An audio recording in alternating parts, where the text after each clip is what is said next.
আজকে আমরা বের হয়েছি বাপ বেটা মিলে একটু ঘুরবো, বাইক রাইড করে আসি। হ্যাঁ, আইমান আর আইমানের বাবা না, আমরা একটু বাইক রাইড করে আসি। কেমন বাবা?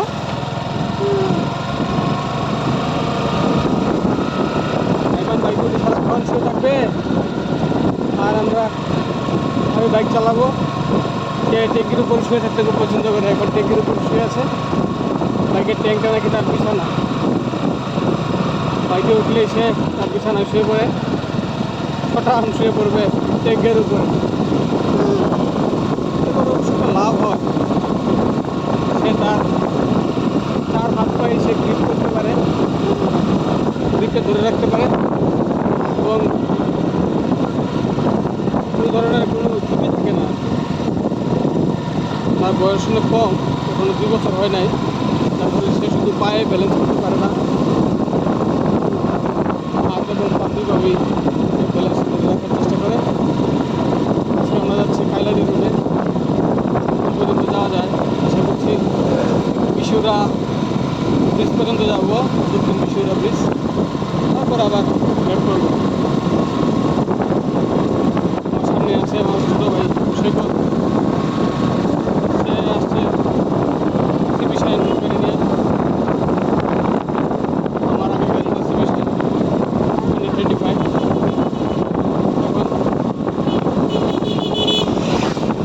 এখন গাড়ি কিনলাম, জিক্সার নেগেট ভার্সন।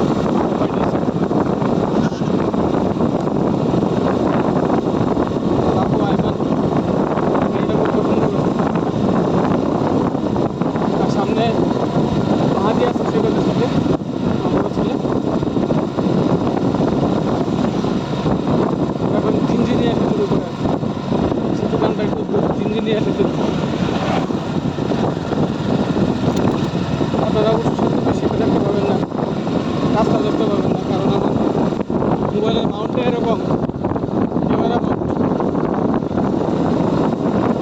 সে গেলে যে এটা শুধুমাত্র আকাশ দেখতে পাবেন, পাশে দিয়ে কিছু গাছপালা দেখতে পাবেন। আমি আজকে পরিকল্পনা ভিডিওটা করছি, দেখি কতটুকু ভালো দেখা যায়। বাবা সোজা হয়ে বসো, একটু সোজা হয়ে বসো। হ্যাঁ, পিছায় বসো, পিছায় বসো।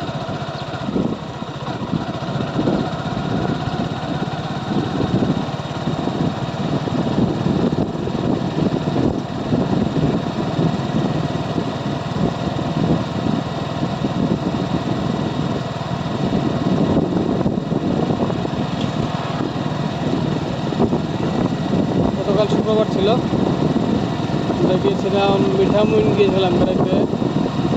শহরে অনেকক্ষণ ঘুরলাম, অনেক ছবি ভিডিও করে নিয়ে এসেছি, আপলোড করবো।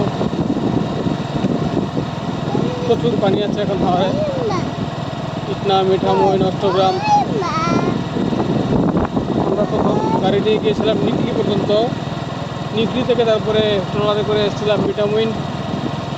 তবে মিঠামইন গেলে নিকলির চেয়ে ভালো অপশন হচ্ছে তারাইল। আপনি যতক্ষণ কিশোরগঞ্জ যাবেন ততক্ষণে নান্দাইল চৌরাস্তা থেকে তারাইল পৌঁছে যাবেন।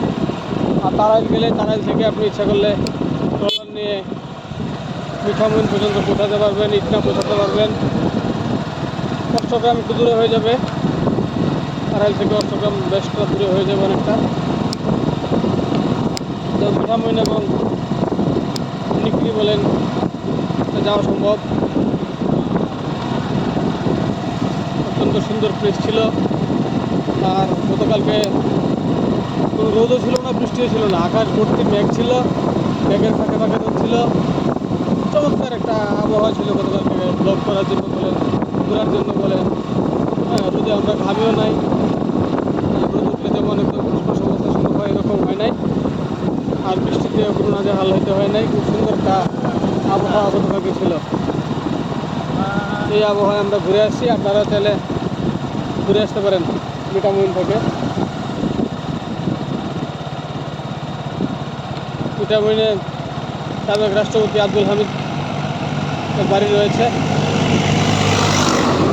ঘাটের একদম মিঠামইন ঘাটের একদম কাছেই সেই বাড়িতে আমরা গিয়েছিলাম দেখার জন্য। সেখানে কেউ থাকে না, সেই বাড়ি পরিত্যক্ত অবস্থার মতোই আছে।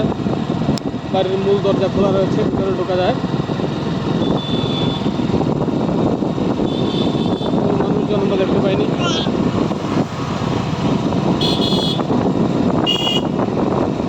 অনেক মানুষ গতকাল সেখানে বেড়াতে গিয়েছিল।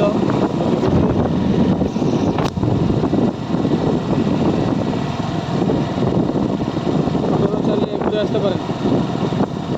4 ঘন্টা সময় লাগে ট্রলারে ঘুরতে। ট্রলারে 4 ঘন্টায় অনেক অভিজ্ঞতা হয়। অনেক জায়গায় ঢেউয়ের মাত্রা অনেক বেশি থাকে। সেই ঢেউয়ের মোকাবেলা করে ট্রলার কীভাবে সামনের দিকে এগিয়ে যায়, সেটা একটা বিশাল একটা অভিজ্ঞতা। না গেলে কখনো এটা বোঝা যাবে না।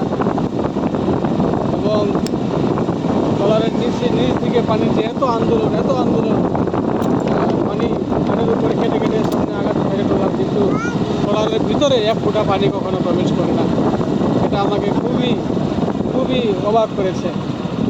ট্রলারের ভিতরে কোনো ধরনের পানি প্রবেশ করে নাই।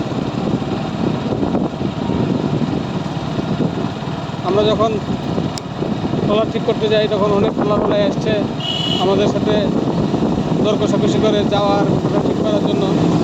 তার মধ্যে একজন এসেছিল, তার পায়ে একটু সমস্যা, ওই লোকটা 1 পায়ে ঘুরিয়ে হাঁটে। সে আসার পরে আমরা তাকেই বেছে নিলাম যে না, এই লোকটা একটু চ্যালেঞ্জ, যার ফলে তাকেই আমরা বরং মিঠামইনের দিকে যাই। সে তার ছেলে, একটা ছোটো ছেলে আছে, 6 বছরের বয়স, ক্লাস 1-এ পড়ে ছেলেটা। তার নাম হলো শামসুল ইসলাম। সে এবং তার ছেলে 1-এ পড়ুয়ার ছেলে দুজনে মিলে একটা ট্রলার চালায়। সারাদিনে হয়তো 2,000-2,500 টাকা ইনকাম হয়, কোনো দিন হয় না। এ নিয়েই তার সংসার চলে। গতকালকে তাদের সাথে অনেকটা সময় আমরা কাটানোর পরে মিঠামইন দিকে ঘুরে আবার নিকলি এসে আবারও গাড়িতে করে নেত্রকোনা ফেরত আসলাম। এই ছিল গতকালকে